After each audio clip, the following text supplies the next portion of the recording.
We are joined now, though, in the meantime, by talkTV's political correspondent, Alicia Fitzgerald, and former Metropolitan Police Detective, Peter Blexley. Let's go to you first, Alicia. Both parties came out fighting this morning. You know, we're going to beat knife crime once and for all. Now, Keir Starmer's plan was something about not letting kids off just by saying sorry. So some kids are caught with knives. They're made to write an apology letter and then allowed to walk free. With him all the way there. Then he announced some kind of £100 million plan that was indecipherable gobbledygook. I could not make out a word of it. Meanwhile, same kind of verbiage from the Tories, you know, we're going to get tough. No, your thoughts on it? And, you know, this strikes us as more political verbiage that doesn't really get to grips with the real problem. Alex and I have been saying, how about absolute zero tolerance? You get caught with a knife, you go to jail.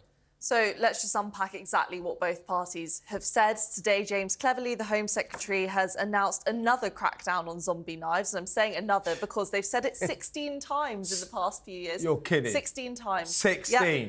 And unsweet 16, my God. Yeah, Peter, I'm sure will have a lot of thoughts about that. Peter rolling his eyes there. And not just that, the Conservative Party have already introduced a ban on zombie knives, except the ban was so ineffective because it had so many loopholes that it clearly hasn't worked. So James Cleverly has come forward today, said we're going to close those loopholes, we're going to ban them.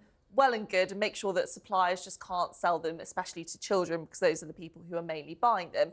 Labour, on the other hand, they have announced the £100 million scheme of what you said was gobbledygook. Yeah. It is basically, it's a prevention rather than cure scheme. The way that they're trying to approach it is to try and teach children why they shouldn't really be getting involved in knife crime. So two very different strategies. I'll tell you what will work, Alice. My blood, Youth clubs. Give them youth clubs. That'll sort everything out. That's what it's going to be. Now, Peter, I just want to come to you on this, because I think I've actually got some really good policies that whoever is in government next year should listen to. One would be no face coverings. I'm fed up with people carrying out muggings, shoplifting, shouting jihad on the streets, and all the while they've got scarves, ballies on, a lot of it, and you can't see who they are, and they evade detection and get away with it. Number two, no restrictions on stop and search. Doesn't matter what, be offended by being patted down. I'd rather that than someone getting stabbed. Number three, you got a knife and you're young, you go to Borstal, you're old, you go to prison.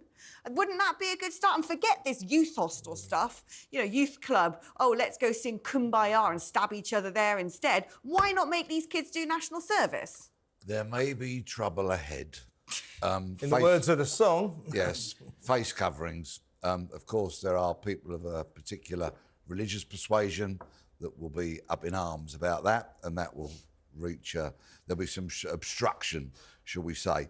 I personally, whilst I am all for deterrence, stern sentencing, I think the foolish 11 and 12-year-old that take a knife out onto the street in the belief that they're going to be safer as a result, when of course they won't be, all the stats bear that out.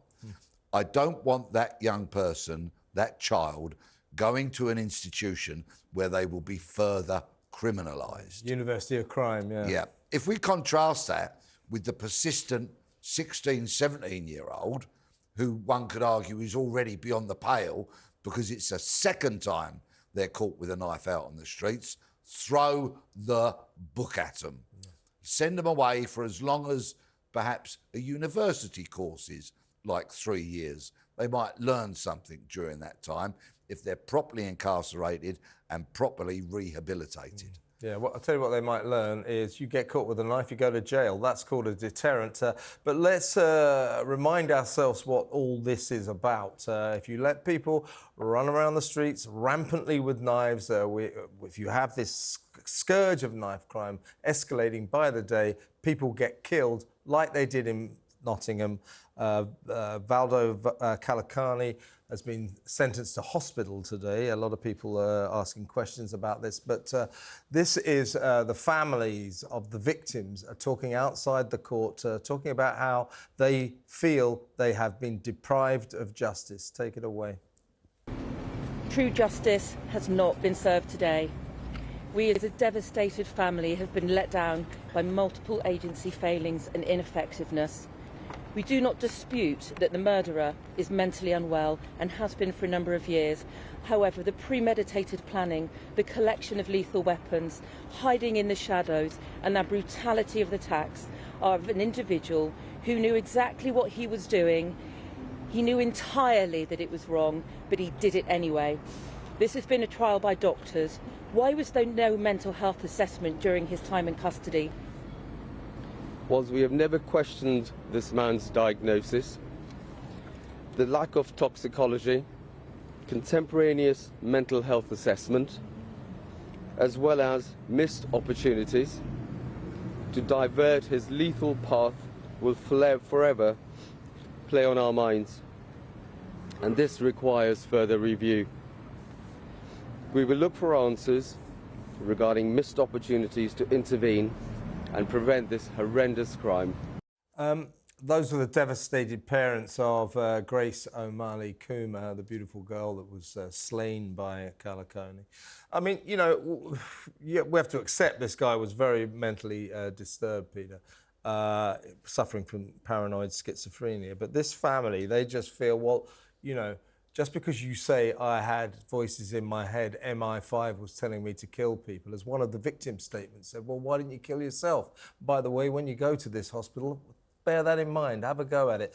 It's not satisfactory for this family. I can see where they're coming from. What do you feel about this? No, it really isn't. Calocane was diagnosed as having chronic schizophrenia at the time he was examined, which was after he'd killed 3 people and tried to kill another 3. That needs to be made perfectly clear. When Grace's father talks about a lack of toxicology, that's because no blood sample was taken at the time of arrest, I strongly suspect. There are other matters, yes, the pre-planning. He rang his brother the night before and said, cut all ties with me. If you hear I'm in hospital, don't come and visit me. Clearly someone with bloodlust at the forefront of their mind, someone who was planning, someone who sourced a rucksack, filled it with weapons and then went out to kill. Clearly malice aforethought. But, and it's a very big but, dare I say it, the huge problem with putting him on trial for, say, 3 counts of murder are that if he pleaded not guilty on the grounds of diminished responsibility and he was able to persuade a jury who then returned not guilty verdicts, then today would be an even more unsatisfactory day than what it actually is. I mean, what's astonishing about this, and we're seeing CCTV footage now showing the movements of both the murderer and the victims of the murderer. And I think what is so chilling about seeing that moving footage is you realise that the 2 people, well, there were 3 in the end, but we saw 2 on the CCTV footage there, who ended up his victims, 2 young people coming back from a night out, were just normal people, not known to the offender, and that it really does sort of raise this concern that there's been interesting articles in the press about this, that knife crime is no longer affecting just kids stabbing other kids, gang members stabbing other gang members. It's now spilling out into wider society. And picking back up on a political point made, Chris Philp has said that there should be more stop and search and police should be more confident about deploying stop and search powers, but also said that he hopes technology will be in place by 2025 to scan people for knives in public places. That's a very interesting departure from the sort of society we live on now if people are going through weapons detectors going into a shopping centre. It is for sure, and to be quite honest, it's really sad that it even has to get to that. If you think about it, it's really quite awful to think that that even has to be a possibility. But obviously that will be welcome news to a lot of people, especially those who've been affected by this.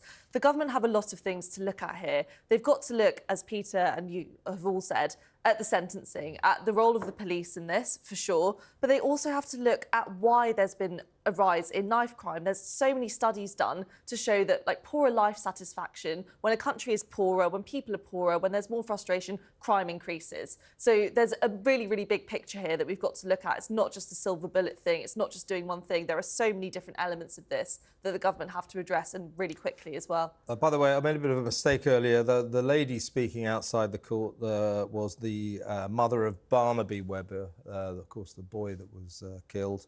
and the father was the father of Grace, as we know. But Peter, you have a personal story there. Your son was at that club the same night. He's a student at Nottingham University. Well, tell us about that and tell us how it makes you feel. He is, yes. Our youngest son is still at Nottingham University, and I hope that Grace and Barnaby and Ian's families will grant me just a moment to talk about the tiny, tiny amount of concern we had compared to the grief and horror that they've all suffered. My youngest son was in the same nightclub with a friend that evening. It was our wedding anniversary, mine and my wife's, on the 13th. We were away celebrating that, and we woke to the news that people had been murdered in Nottingham. We couldn't get hold of our son.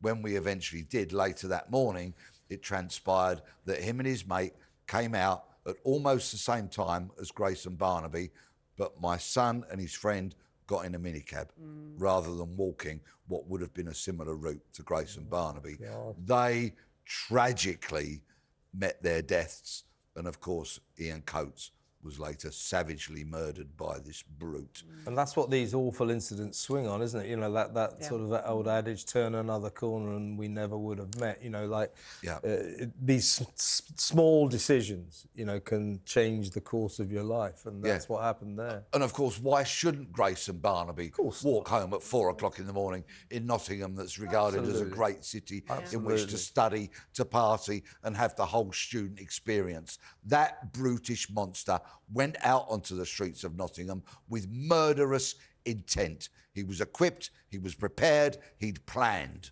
And sadly, tragically, he will go to a hospital rather than a prison. And let's not forget about that poor school caretaker, Ian Coates, whose family, whose children just said, our lives have been ruined. I mean, just because he was on the point of retirement, let's not neglect the magnitude of that. A hard-working man towards the end of his career, about to retire into the bosom of his happy family, and this happens. Dear Ian, just a few months away from collecting his state old age pension, who liked football, golf and fishing. Exactly. Sounds like the ideal mate to me. Yes. And sadly, he's no longer with us. Now, Alicia, we have spoken both on this programme a lot recently and also together, you know, privately when we talk about what it's like living in London, about how there's definitely this feeling that you're just not safe anymore. We were talking about it through the prism of people coming trying to snatch your phones. But it turns out that the statistics today say 6,000 unsolved crimes are happening every day.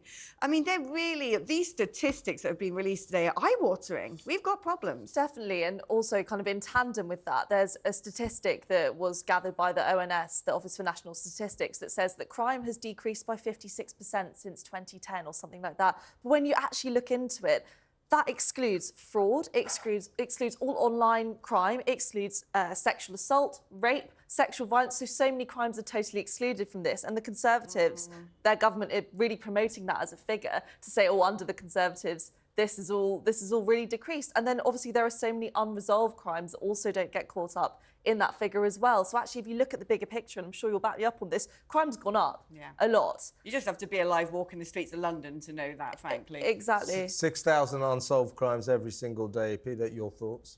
The Lib Dems, in their statements today, said this fast has to end.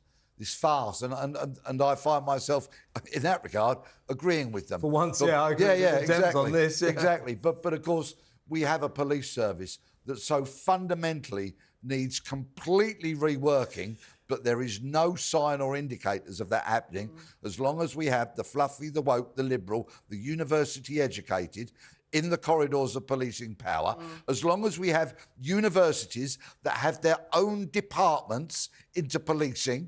We have professors of policing studies, we have doctors of policing studies, and look at the state of it. For all those intellects, for all those people with letters after their names, and it's arguably never been worse. Yeah, catch the bad guys, that's basically it, isn't it? And by the way, the Nottingham Police Chief said that he regretted the fact that Calocane, 6 months before his killing spree, had attacked a police officer, went to court, or was required to be at court, didn't turn up, a warrant was issued for his arrest, and nothing whatsoever was done about that. Let's not forget that. So the police have got questions to answer here, as they so often do.